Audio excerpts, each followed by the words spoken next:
কি ব্যৱস্থা ল'ব?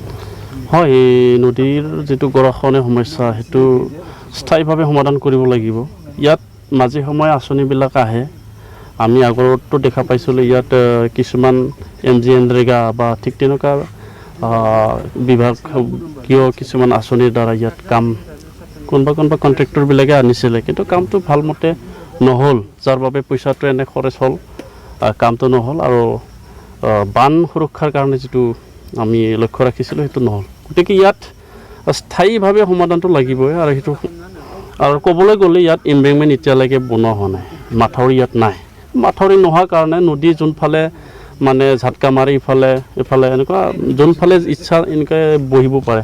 গতিকে সেইটো পাৰ্মানেণ্ট চলিউশ্যনৰ কাৰণে আমি ৱাটাৰ ৰিচোৰ্চকটো কোৱা হৈছে আৰু চইল কনজাৰ্ভেশ্যনকো আমি ইতিমধ্যে নটিচ কৰিছোঁ। আৰু অনাগত দিনত আমি কেন্দ্ৰীয় তৰফৰ পৰাই হওক বা আমাৰ ষ্টেটকো আমি কৈছোঁৱে ইতিমধ্যে, আমি কেন্দ্ৰীয় তৰফৰ পৰা ৱাটাৰ ৰিচোৰ্চ যি আছে তেখেতসকলক আমি পাৰ্মানেণ্টলি চলিউশ্যন কৰিবৰ কাৰণে আমি অনুৰোধ জনাম।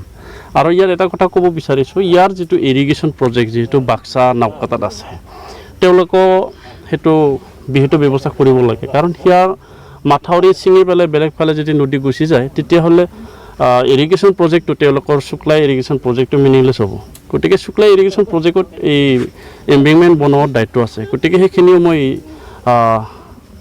আজিকালিৰ ভিতৰত শুক্লাই ইৰিগেশ্যন প্ৰজেক্টক ছাৰ্ভে কৰিবলৈ তেওঁলোকে বিহিত ব্যৱস্থা যাতে লয় সেইখিনিও মই আজি বা কালিৰ ভিতৰত মই লিখিম।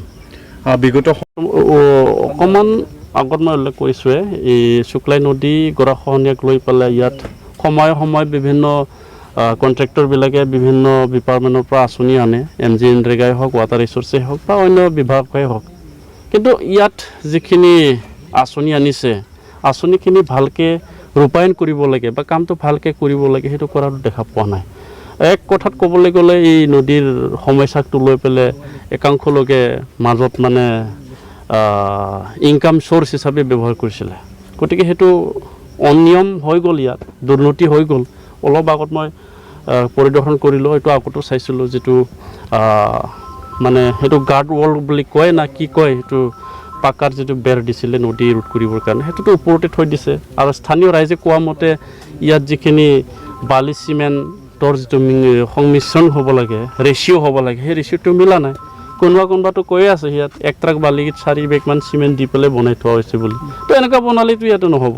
গতিকে আগতেও এনেকুৱা মানে বহুত আহিছে, বহুতে দুৰ্নীতি কৰি পেলাই গুচি গৈছে। আৰু ইয়াৰ ৰাইজ সহজ সৰল, সেই সহজ সৰলটো সুবিধা লৈ পেলাই দুৰ্নীতিটো কৰি গৈছে। তো পিছলৈ সেইটো যাতে নহয় তাৰ কাৰণে মই চোকা দৃষ্টি ৰাখিছোঁ আৰু ইয়াত এনেকুৱা হ'বলৈ আমি নিদিম। যিটো মই দৃশ্য দেখা পালোঁ সেইটো এটা ভয়ংকৰ দৃশ্য মই দেখা পালোঁ।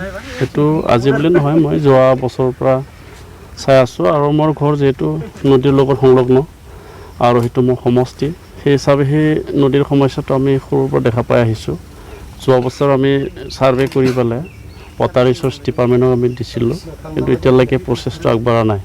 গতিকে এতিয়াতো বাৰিষা আহিল আৰু পানী বাঢ়িল, সেই হিচাপে এই বছৰটো যেনেকৈ আমি গাঁওখন বা আমাৰ খেতিপথাৰখন ৰক্ষা কৰিব পাৰে তাৰ কাৰণে তৎকালীন বা ইমাৰ্জেঞ্চি ব্যৱস্থা যেনেকৈ ল'ব পাৰোঁ, সেইটোৰ কাৰণে মই আজি চাইছোঁ। আৰু তৎকালীনভাৱে আমি এই সপ্তাহৰ ভিতৰতে ইয়াত যিখিনি প্ৰটেকশ্যনৰ কাৰণে ব্যৱস্থা ল'ব লাগে সেইটো মই তৎকালীন ব্যৱস্থা লোৱাৰ কাৰণে ইতিমধ্যে বিভাগৰ লগত মই কথা পাতিছোঁ আৰু এই সপ্তাহৰ ভিতৰত ইয়াত তৎকালীন ব্যৱস্থাটো লোৱা হ'ব।